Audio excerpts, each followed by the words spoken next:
li sottopongo anche a un lavoro un po' duro che può apparire normativo, però l'intento veramente è di una metodologia corretta, non un'opzione per qualcosa o per qualcos'altro, ma di come arrivarci.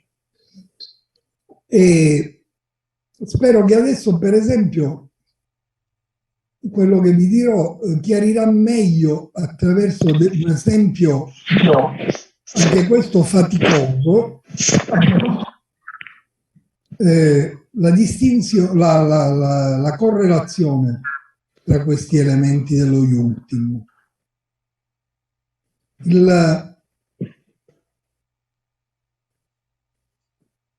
Il punto dal quale vorrei ripartire è adesso quello di proporvi un confronto tra alcuni brevi enunciati testuali di Freud, della Klein, di Winnicott, di Coutu, come le differenti concezioni teoriche determinino configurazioni assai diverse della concezione della cura e della tecnica del trattamento.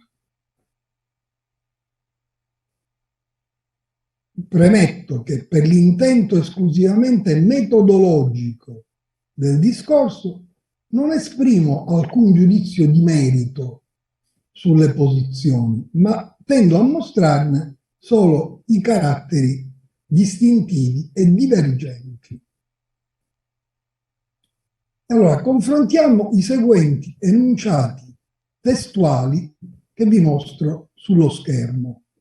Freud, due assunti teorici, li devo limitare a pochi, comunque due assunti teorici.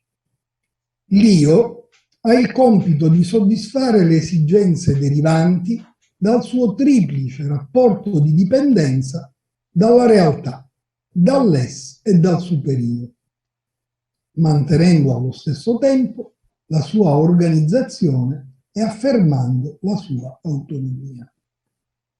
La condizione degli stati patologici può essere solo un indebolimento assoluto o relativo dell'io nel tenere a bada le pretese pulsionali dell'ess o le pretese del superio. Secondo, la causa scatenante lo scoppio di una psicosi è o che la realtà è diventata insopportabilmente dolorosa, quindi la realtà è uno dei parametri, o che le pulsioni si sono rafforzate in misura eccessiva. Se ess e superio si rafforzano troppo, riescono a sfaldare l'organizzazione dell'io e a modificarla in modo tale che il giusto rapporto dell'io con la realtà ne risulta alterato o addirittura reciso. Quando l'io si distacca dalla realtà del mondo esterno, cade in preda alla psicosi sotto l'influenza del mondo interno.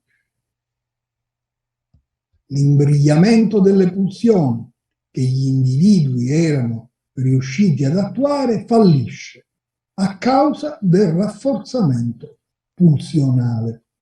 L'esito sottolinea l'irresistibile potere del fattore quantitativo nel processo che dà origine alla malattia, quindi principio topico dinamico economico.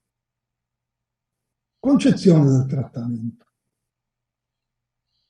Su queste considerazioni si fonda il nostro progetto di cura. Dal momento che l'io è indebolito a causa dei suoi conflitti interni, l'analista e l'io indebolito del paziente, tenendosi ancorati al mondo esterno, devono formare un partito comune contro le pretese pulsionali dell'ess e le pretese coscienziali in senso morale, il testo tedesco, coscienziale in senso morale, del superio. Il nostro sapere deve compensare il suo non sapere restituendogli la piena padronanza su quelle regioni della vita psichica di cui ha perso il controllo. In questo contratto consiste la situazione analitica. La via che noi dobbiamo imboccare, ora comincia la tecnica, la via che noi dobbiamo imboccare per rafforzare il suo debole io parte da un ampliamento della sua conoscenza di sé. La prima parte della nostra opera consiste dunque in un lavoro intellettuale. L'effetto terapeutico è legato al farsi cosciente di ciò che nel senso più ampio del termine è rimosso nell'ess. Noi prepariamo la strada a questo farsi cosciente mediante interpretazioni e costruzioni. Ci procuriamo il materiale per il nostro lavoro da ciò cui siamo rinviati dalle comunicazioni e dalle libere associazioni del paziente, cioè da ciò che egli ci mostra nei suoi transfer, da ciò che traiamo dall'interpretazione dei suoi sogni, da ciò che egli svela attraverso i suoi atti mancati. Tutto questo materiale ci aiuta ad elaborare delle costruzioni su ciò che già gli è capitato in passato e che ha dimenticato, come pure su ciò che gli capita adesso e che non riesce a comprendere. La seconda e più importante parte del nostro compito è il superamento delle resistenze. L'io si tutela contro l'irruzione degli elementi indesiderati provenienti dall'ess inconscio e rimosso per mezzo di controinvestimenti che devono rimanere immutati perché l'io possa funzionare normalmente. Questa resistenza permane durante tutto il trattamento, rinnovandosi ad ogni passo innanzi del lavoro. La chiamiamo resistenza della rimozione. La resistenza della rimozione, però, non è l'unica resistenza che ci tocca affrontare. Due nuovi fattori esigono massima attenzione come fonti della resistenza. Il primo di questi è il senso di colpa. Si tratta evidentemente del contributo alla resistenza recato dal superio, fattosi particolarmente spietato e crudele. L'individuo che si è fatto non fattosi al momento. Le traduzioni sono sempre... L'individuo deve restare malato giacché non merita di meglio. L'altra resistenza contro la quale ci rendiamo conto più che mai della nostra insufficienza è il disimpasto pulsionale di ampia portata, in conseguenza del quale si sono liberate quantità eccessive della pulsione di distruzione rivolta verso l'interno. L'esito finale del trattamento dipende da relazioni quantitative, dalle energie a favore che riusciamo a mobilitare nel paziente a confronto con la somma energetica delle forze che combattono contro. Una breve, naturalmente, sintesi coerente dagli elementi teorici alle condizioni, alla psicopatologia delle nevrosi e delle psicosi e alla tecnica del trattamento. Vediamo adesso la Klein. Ci troviamo di fronte ad uno scenario abbastanza diverso. Assunti teorici. L'interazione degli istinti di vita o di morte va considerata governare l'intera vita mentale. Manca qui che dice l'ess è coincidente con i due istinti. Quindi non esiste per la Klein l'ess inconscio. L'inconscio attiene all'io e al superiore. L'ess sono gli istinti, che diventano istinti invece che pulsioni, come in tutta la tradizione poi della letteratura anglosassone a partire da Stretch, dalla traduzione di Stretch. Sotto l'impatto della lotta tra i due istinti, una delle principali funzioni dell'io, il padroneggiamento dell'angoscia, è attiva fin dall'inizio della vita. Il pericolo di essere distrutto dall'istinto di morte dà origine all'angoscia primitiva nell'io. Ne consegue la tendenza dell'io a scindere se stesso e i suoi oggetti.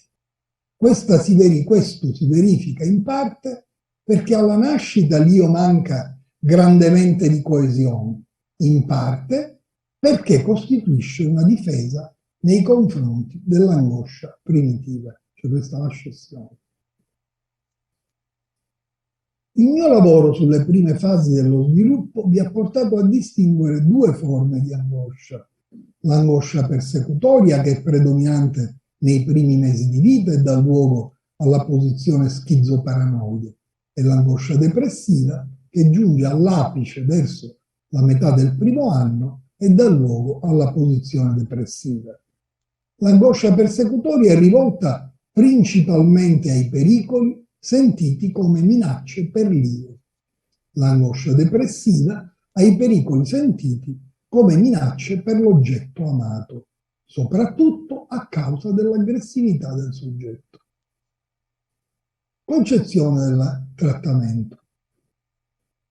Essendo l'angoscia il focus e la scissione la patologia, il meccanismo di difesa patologico, il fine ultimo dell'analisi è l'integrazione della personalità del paziente.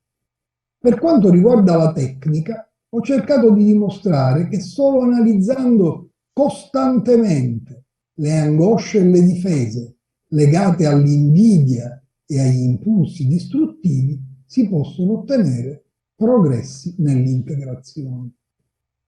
Ho descritto il mio approccio all'angoscia come punto focale della mia tecnica. Fin dall'inizio le angosce non possono essere incontrate separatamente dalle difese contro di esse. L'io si protegge costantemente dal dolore e dalla tensione che l'angoscia suscita e si serve quindi delle difese, scissione, proiezione, fin dall'inizio della vita postnatale. È altamente richiesto all'analista e al paziente di analizzare i processi di scissione e l'odio e l'invidia sottostanti, sia nel transfert positivo che in quello negativo. Questo procedimento si differenzia sostanzialmente dalla tecnica freudiana dell'alleanza terapeutica, che mira a mitigare l'odio con l'amore per aiutare il paziente a raggiungere una migliore integrazione di sé.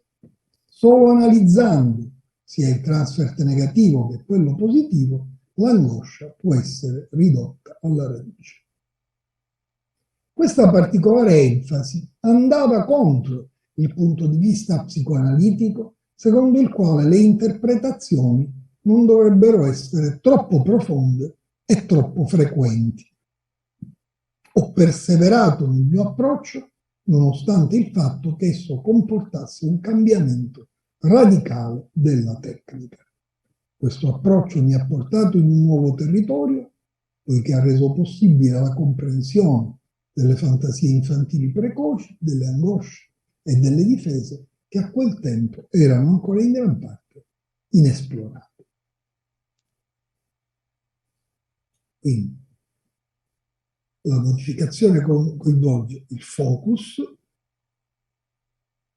il processo, la finalità del processo analitico e coinvolge il transfer e l'interpretazione.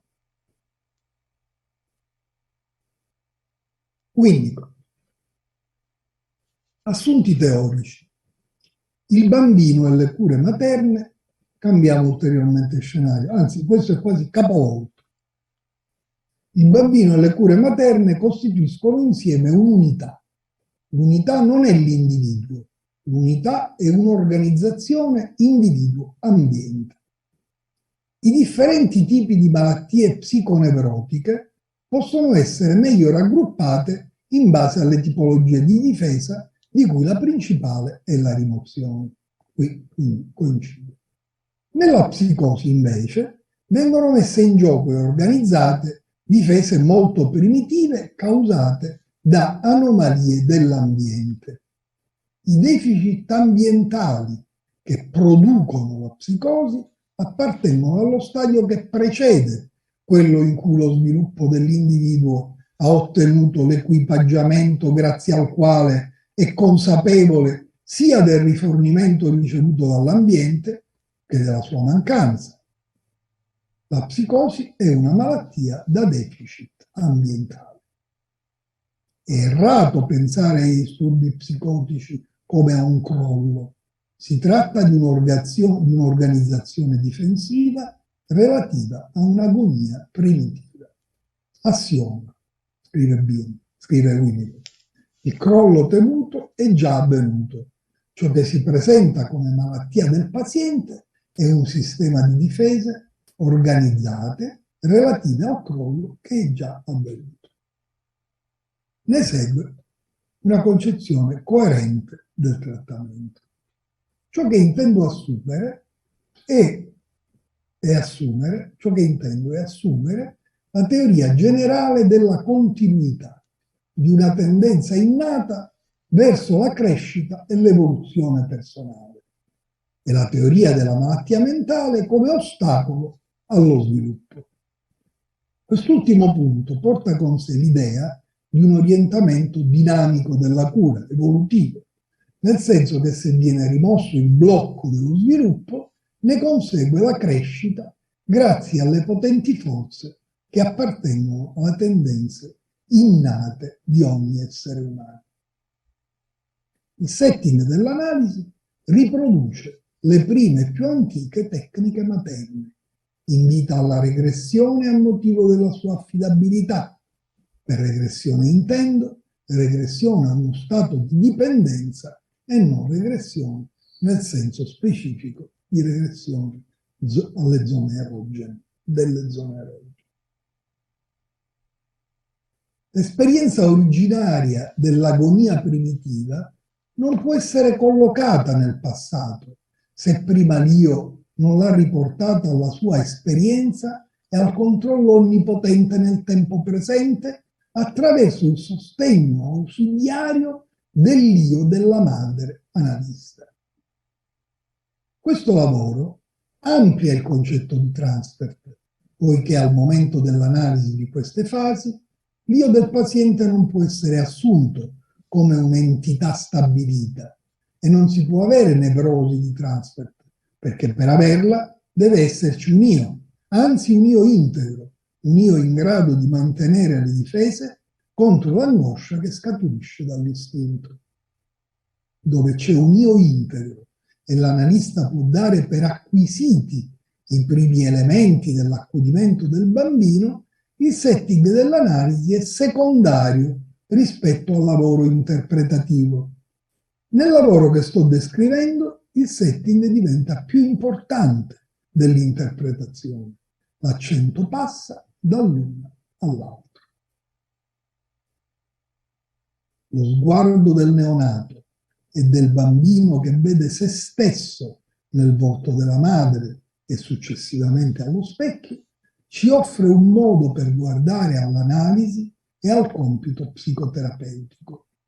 La terapia non consiste nel fare interpretazioni intelligenti e appropriate.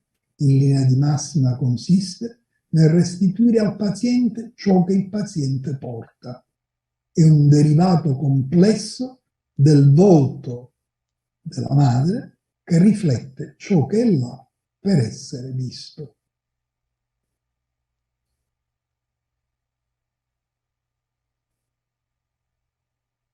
Quote. Seguite? Le differenze si vedono, sono configurazioni interamente diverse, ma coerenti al loro interno. Quote.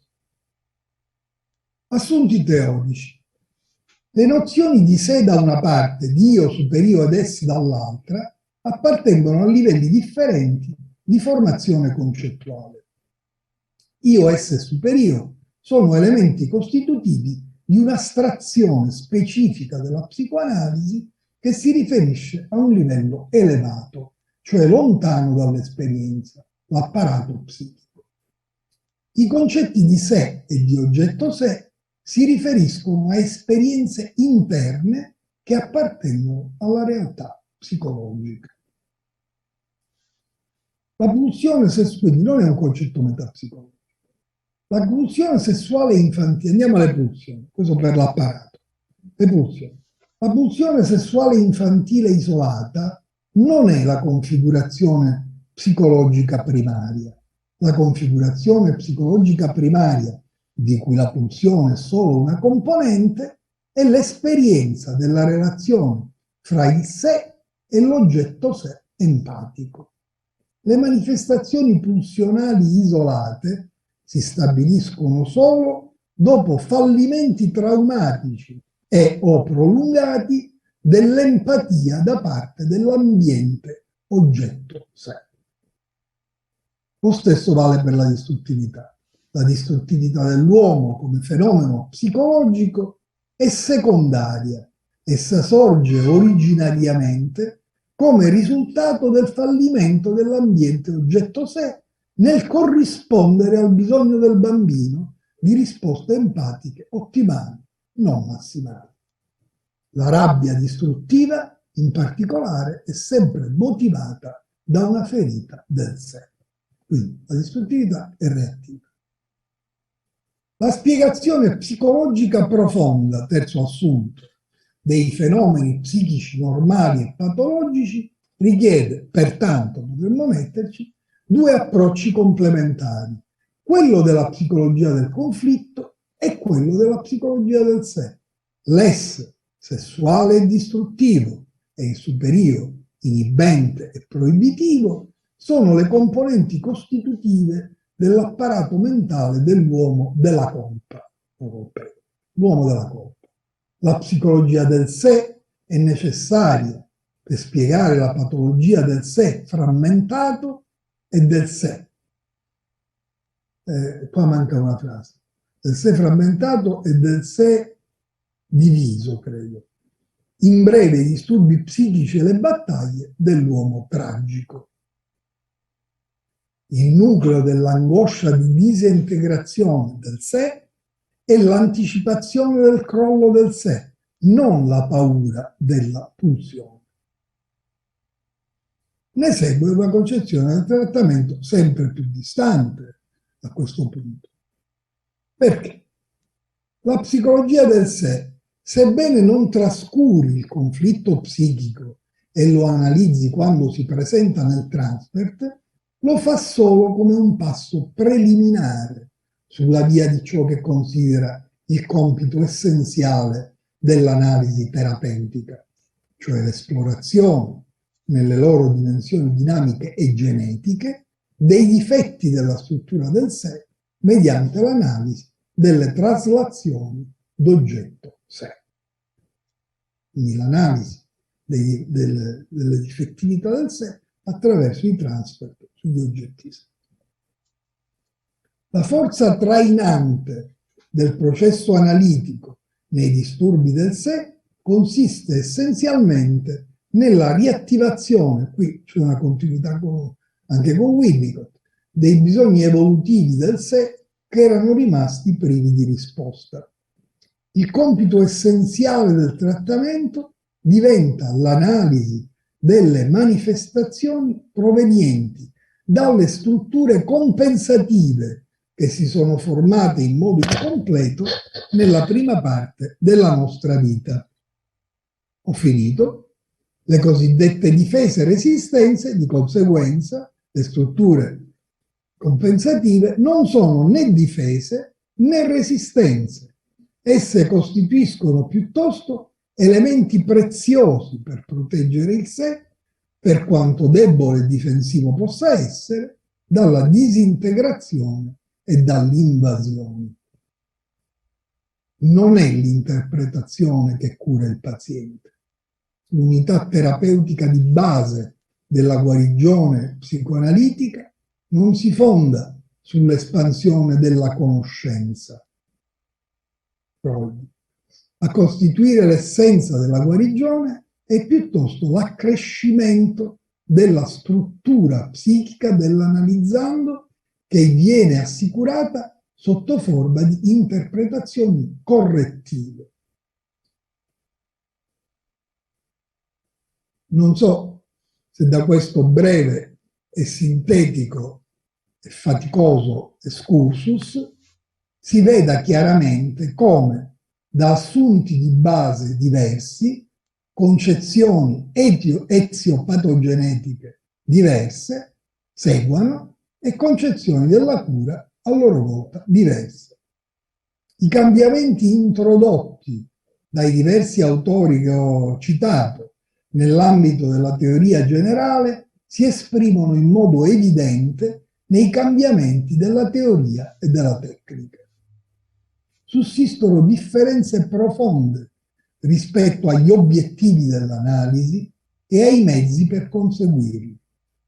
Questi riguardano, elencando gli elementi che abbiamo appena letto, il punto in cui vada posto il focus del trattamento, il ruolo del setting, del transfer, dell'interpretazione, il lavoro sulle difese e sulle resistenze e la stessa finalità della cura. Come decidere allora su questi fattori senza decidere sui primi, su quelli da cui conseguono, cioè gli assunti di base? A fronte di queste differenze va considerato che esse sono in parte da ricondurre allo spostamento del campo osservativo. Quindi di nuovo ritorna adesso in senso, come dire, in qualche modo esplicativo e non giudicante, la relazione che ponevo tra dello Jung, che ponevo tra la relazione inversa tra campo d'osservazione, tra gli osservabili e le teorie necessarie a spiegarli. Quindi lo spostamento del campo d'osservazione dalle nevrosi alle psicosi e ai disturbi narcisistici della personalità e all'estensione della tecnica dall'analisi degli adulti a quella dei bambini e degli adolescenti. E questo ha indubbiamente comportato un'evoluzione importante delle nostre teorie, ma anche insieme ad essa gradi variabili di non integrazione dell'insieme. Il quesito è, che rimane, in che misura ciò si riflette, oltre che sulla teoria, anche sul metodo? Mi sembra che il quesito che poneva all'inizio Patrizio Campanile. Una domanda per tutte. Che ne è del posto in analisi del sogno? Che ne è del posto del sogno in analisi? Visto che abbiamo detto che il sogno è il principale funtore del metodo. È il metodo. Perché il metodo e il sogno sono legati ad uno stesso destino. La Klein si era posto il problema della compatibilità tra la sua innovazione dell'analisi dei bambini, la tecnica del gioco e il metodo analitico. Ne rivendicò la continuità, assumendo il gioco come una forma di espressione simbolica analoga a quella del sogno. E assunse, e l'assunzione dell'azione scenica del bambino, dell'agire del bambino, come un precursore della parola, precursore infantile della parola. Lo cito. Nel gioco i bambini riproducono simbolicamente fantasie, desideri e esperienze. In questo si servono dello stesso linguaggio, della stessa forma di espressione filogeneticamente acquisita che c'è ben nota dai sogni. Oltre che di questa forma arcaica di rappresentazione, i bambini si servono anche di un altro meccanismo primitivo. Essi cioè sostituiscono le parole con le azioni, che erano originariamente i precursori dei pensieri. Nei bambini l'agire svolge un ruolo prevalente che sostituisce quello della parola. Della sua innovazione tiene a ribadire quindi la natura esclusivamente tecnica. Il metodo del gioco, scusate, usa il termine metodo, mantiene tutti i principi della psicoanalisi e conduce agli stessi risultati. È solo questione di differenza di tecnica, non dei principi del trattamento. Diversamente dalla Klein, Coates afferma esplicitamente che la psicologia del sé è da considerare metapsychologically independent dalla psicoanalisi di Freud, ponendola pertanto, appunto, esplicitamente in una cornice paradigmatica e metodologica a sé stante, non più in rapporto di derivazione dalla teoria freudiana. Ma a parte Coates, tutti gli altri autori propongono le loro concezioni come sviluppi della teoria e del metodo freudiano, volti ad integrarli ed estenderli, famose estensioni, in nuove direzioni. Le peculiarità di questi sviluppi rendono tuttavia problematico, come avete letto, come avete ascoltato e letto, il loro rapporto con gli assunti originari, con la descrizione di Freud, con la concezione di Freud. Derivanti, ma anche l'una rispetto all'altra, naturalmente, sono molto distanti non solo da Freud, ma anche completamente diverse l'una rispetto all'altra, no? Derivandone, come dicevo, gradi variabili di discontinuità sia rispetto al sistema freudiano, sia a quello degli uni rispetto agli altri.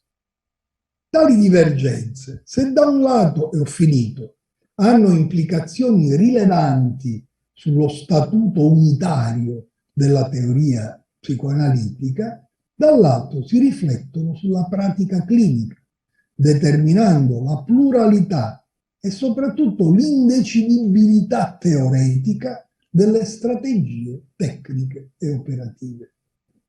La mia conclusione qual è?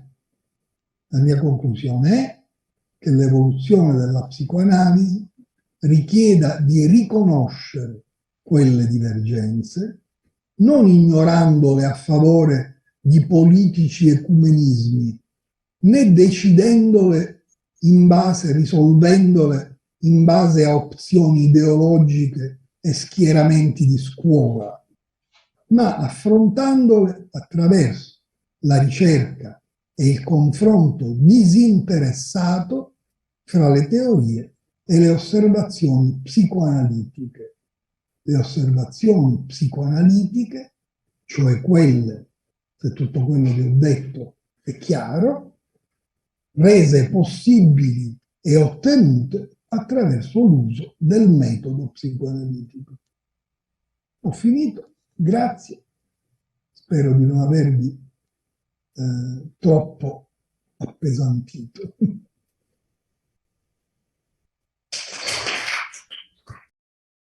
Come dicevi tu prima, il metodo è la nostra invariante.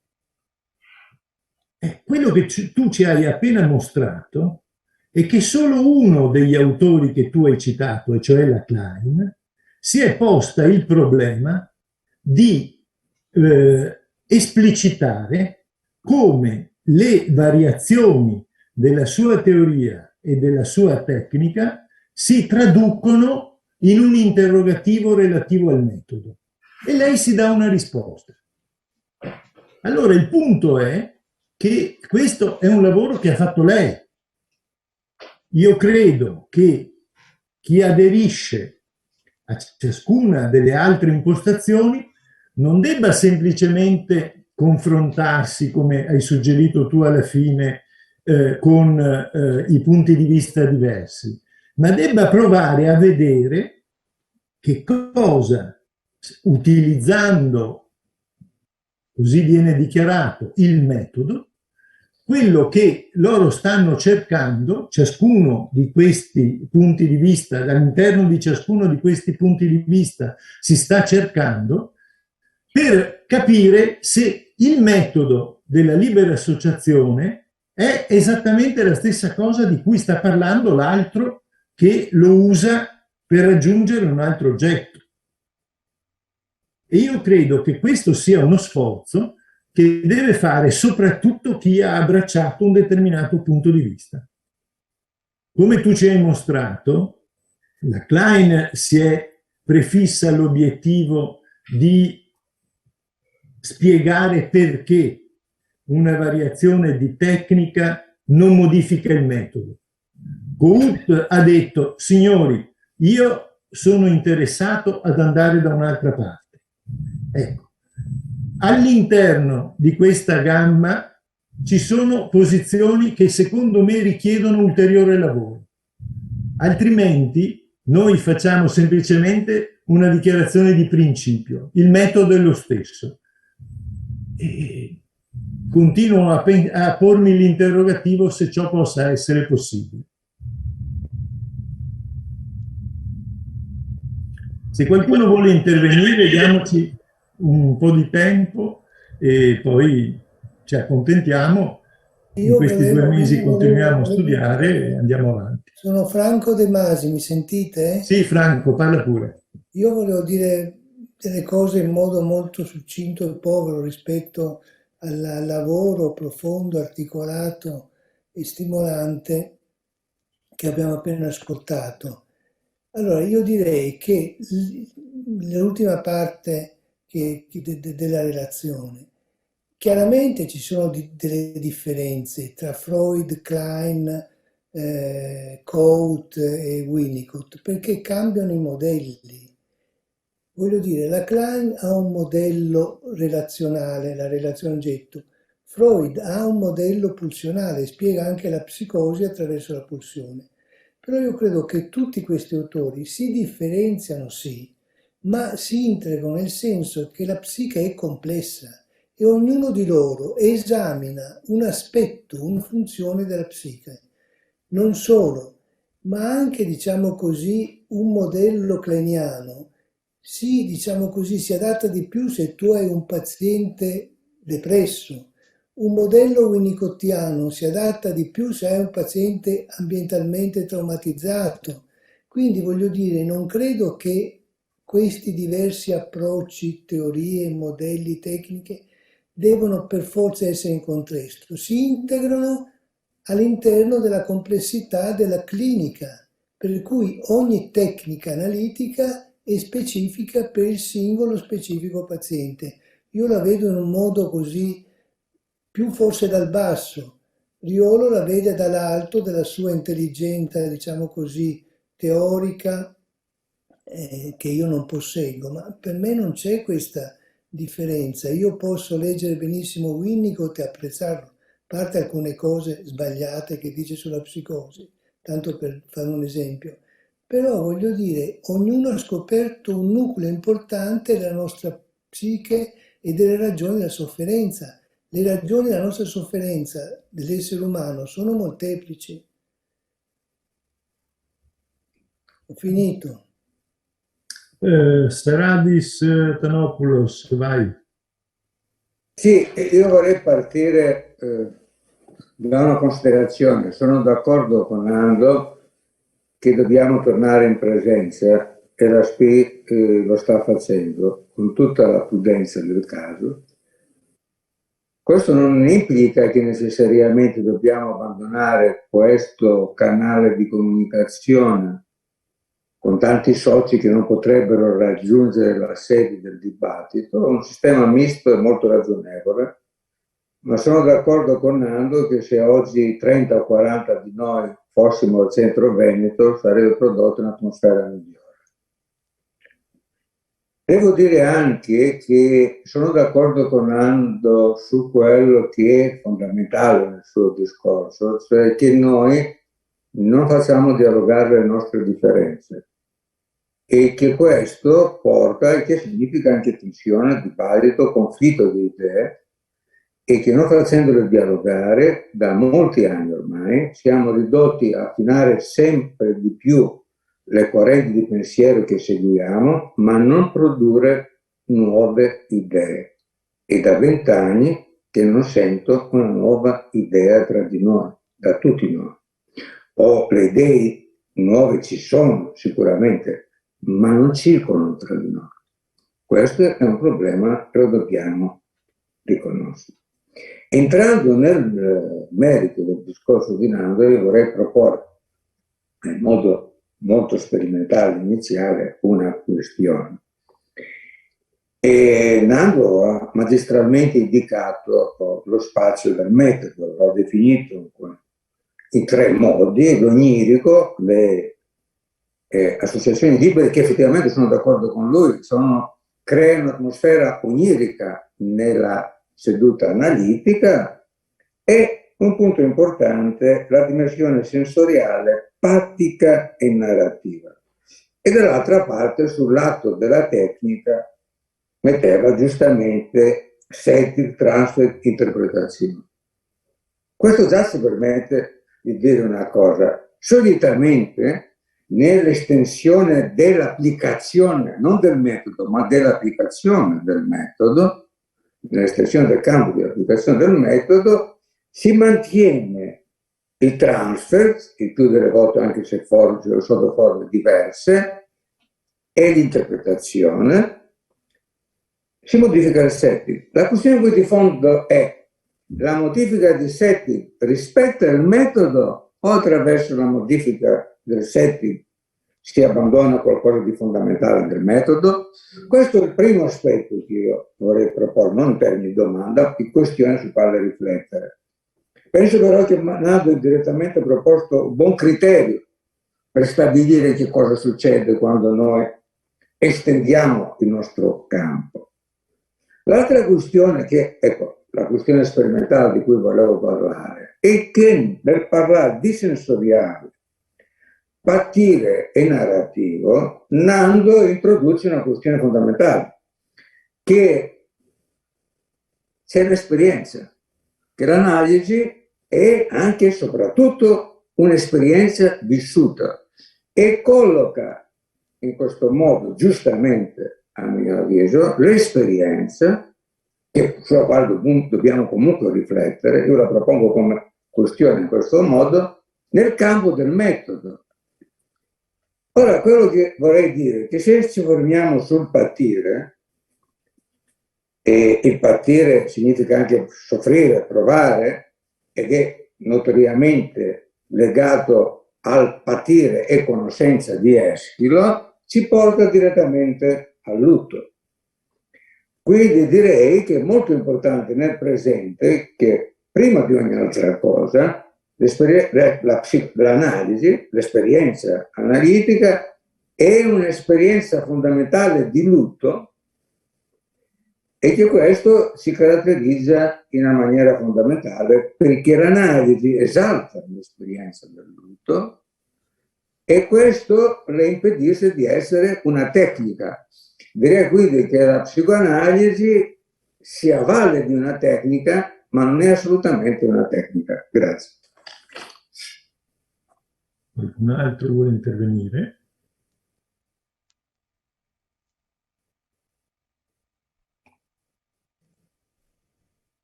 Alberto Seni. Sì. No, io solamente vorrei sottolineare l'importanza di questa relazione, grazie Nando, ma indicare anche una cosa che mi sembrava implicita e forse vale la pena di rendere esplicita, cioè che mi pareva che Riolo mettesse in evidenza la necessità per noi oggi, 2021, di elaborare anche una consapevolezza metateorica, no? Di come si svolgono questi procedimenti, la connessione tra metodo, teoria e clinica nelle diverse costruzioni psicoanalitiche, nelle diverse posizioni, perché questo è come dire, il modo, l'avere una metateoria di questo genere ci consente di poter davvero colloquiare con gli altri. Non solo, ma secondo me anche di colloquiare con noi stessi, nel senso di chiederci quando nel corso di un trattamento ci avviene di fare improvvisamente di ricorrere a concetti che appartengono a diverse posizioni, di chiederci che cosa sta succedendo dentro di noi. A me per questo piaceva molto questa relazione, e però credo che sia un invito a studiare a fondo e a elaborare questo problema. Grazie. Se non ci sono altri interventi, solo una brevissima considerazione su quello che ha detto adesso Alberto Semi, che metterei a confronto con l'intervento di Franco De Masi. Io sono assolutamente d'accordo sulla premessa, come dire, esperienziale, clinica, dalla quale parte Franco. Non c'è dubbio che potremmo dire che ogni teoria psicoanalitica nasce, ma l'ho anche detto, no? Dall'esplorazione di un campo di fenomeni che contengono oggetti diversi, che presentano oggetti diversi. Il campo delle psicosi certamente non è lo stesso di quello esplorato da Freud prevalentemente, comunque di quello delle nevrosi trattate dalla psicoanalisi classica. Lo stesso può valere per il campo dei bambini, dei gruppi. Richiedono teorie specifiche che sviluppino quel contesto. Il punto però è che da queste osservazioni o da questo campo osservativo, ecco la questione metateorica, sorge una esigenza in ciascun autore di una riconfigurazione generale della teoria, per cui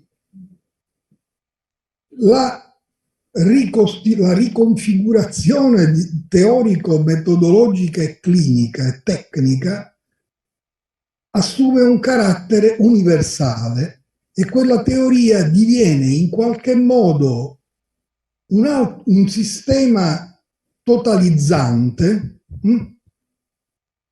che spiega tutti i fenomeni in funzione degli assunti teorici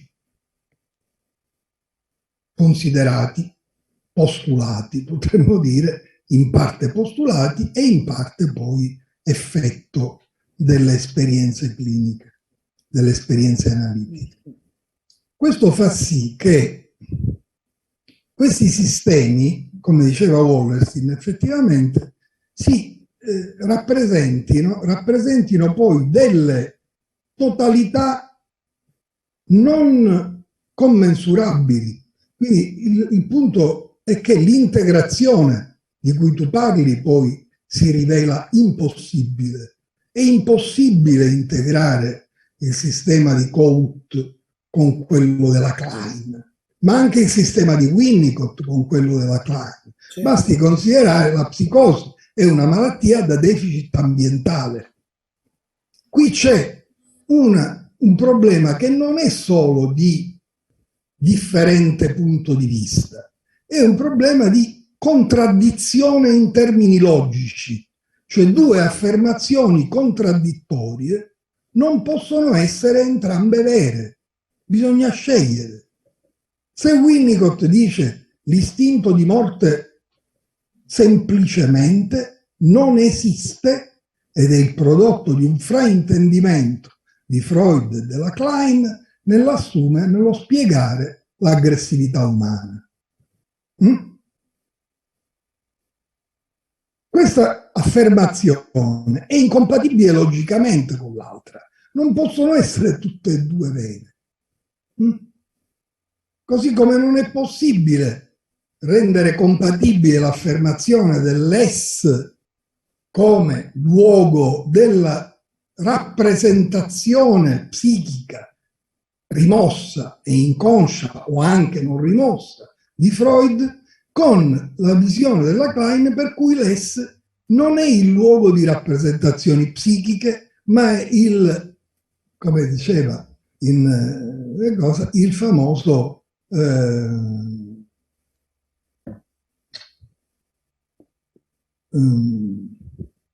non mi è, delle pulsioni, insomma il ricettacolo, grazie, il crogiuolo delle pulsioni, degli istinti, dove pure appunto il termine pulsione, che era per Freud già una rappresentanza psichica dell'istinto, c'è un grande salto tra l'istinto e la pulsione, viene completamente annullato. Gli istinti di vita e di morte decidono della vita, di conseguenza l'analisi deve operare sui derivati dell'istinto di morte che si presentano attraverso le fantasie inconsce. Quindi il primo luogo di rappresentazione è la fantasia inconscia per la Klein, non è l'affetto o la pulsione. Così gli esempi possono essere tanti, non parliamo di Coates che almeno ha il merito di avere esplicitato la sua, come dire, netta separazione dalla metapsicologia freudiana. Ora, qui il punto quindi non è se una sia valida e l'altra sia falsa, ma il punto è che queste visioni, queste concezioni che assumono il carattere di filosofie della mente, possano in qualche modo essere elaborate dal punto di vista di un metodo scientifico, cioè che cerchi di tradurre e di trasformare queste grandi opzioni ideologiche in criteri verificabili, falsificabili e eventualmente quindi decidibili, perché non possiamo decidere dal punto di vista degli assunti speculativi della Klein e di quelli. Dico di più, in questo lungo studio che abbiamo fatto, che è stato davvero interessante, io ho rivalutato per esempio Coates, per dire, che è molto lontano da me, però mi sono reso conto che in molte cose, in alcuni aspetti, la sua maniera di descrivere e di affrontare, non posso adesso entrare nel dettaglio, alcuni aspetti della sofferenza mentale, della patologia mentale, ha un suo senso. Ma Coates cosa aggiunge? Giunge a una famosa teoria una di quelle famose teorie che si chiamava in filosofia della doppia verità. Cioè, per alcuni vale la psicoanalisi, per altri la psicoanalisi non vale e ci vuole un'altra forma di psicoterapia del sé, di psicologia del sé. Ora, questo da un punto di vista epistemologico, epistemico, non è possibile, non è accettabile, nel senso che qualunque scienza deve e cerca di trovare un principio di spiegazione dei sistemi di spiegazione unitari che possano quindi essere i famosi invarianti, che poi contengono un'ampia gamma di variabili. Ma quali sono gli elementi invarianti? Cioè, tra la teoria della relatività e la teoria dei quanti c'è una battaglia che dura quasi adesso da un secolo, o comunque da mezzo secolo, dagli anni 30 del Novecento, che non si è ancora risolta. Ma a nessuno dei fisici verrebbe in mente di dire va bene, sono tutte e due vere, perché una studia i corpi celesti, descrive i corpi, i grandi corpi, e l'altra descrive i piccoli corpi. L'altra descrive una descrive il macroscopico e l'altra descrive il microscopico. Non è possibile. Loro cercano quelle che sono poi le normali vie di soluzione di ogni ricerca, di ogni indagine, cioè o è vera l'una, o è falsa l'altra, o è falsa l'una ed è vera l'altra, oppure, che è il caso più generale e che è quello che secondo me ci riguarda, sono tutte e due, come dice Franco, parzialmente vere, ma allora bisogna giungere ad una teoria di grado superiore che consenta di includere le osservazioni che Freud fece nel suo campo osservativo, le osservazioni che la Klein fece nel suo campo osservativo, le osservazioni che Winnicott ha fatto nel suo campo osservativo, trovando la possibile, come dire, teoria integrata di questi elementi. Così funziona il metodo scientifico, diciamo così. Naturalmente questo può comportare anche, ma negli anni 30 c'era questi litigi furibondi tra i kleiniani, gli annafreudiani e i winnicottiani, poi si inserirono come terzo gruppo. Ma questo momento che continuò fino agli anni 50, al movimento lacaniano, al movimento della psicologia, le furibonde conflittualità tra Lacan e la psicologia dell'io, no? che condusse alla rottura con l'IPA e al famoso controcongresso di Roma, no? di Lacan. No?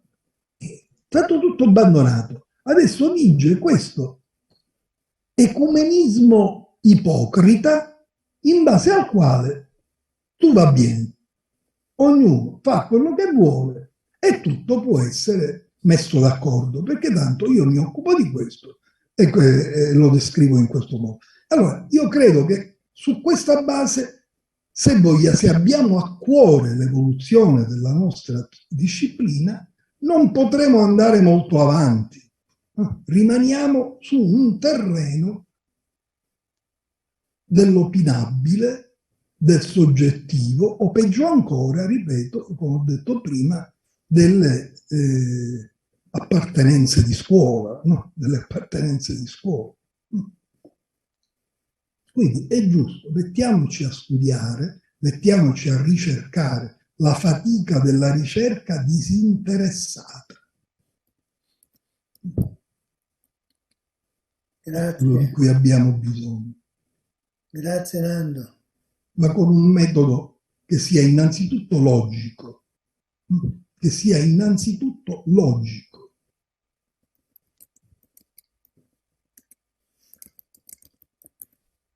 Direi che si è fatto tardi. Il nostro metodo non può certamente portare di per sé a questo obiettivo, quello che diceva Nando adesso, però il fatto di metterci assieme per un tempo così lungo, dando la possibilità ai nostri ospiti maestri di essere presenti e confrontarsi, perché buona parte dei nostri invitati e ospiti sono qui presenti questa sera e sicuramente interloquiranno con chi li ha preceduti o chi li seguirà. Credo che questo sia comunque un metodo di lavoro che speriamo, almeno per alcuni di noi, possa portare dei frutti e possa in qualche modo essere soddisfacente. Il nostro prossimo incontro sarà il 10 dicembre e avremo ospite Franco De Masi, che già ci ha dato un assaggio di quello che ci porterà fra 2 mesi. Ringrazio Nando Oriolo, ringrazio tutti e direi buonanotte.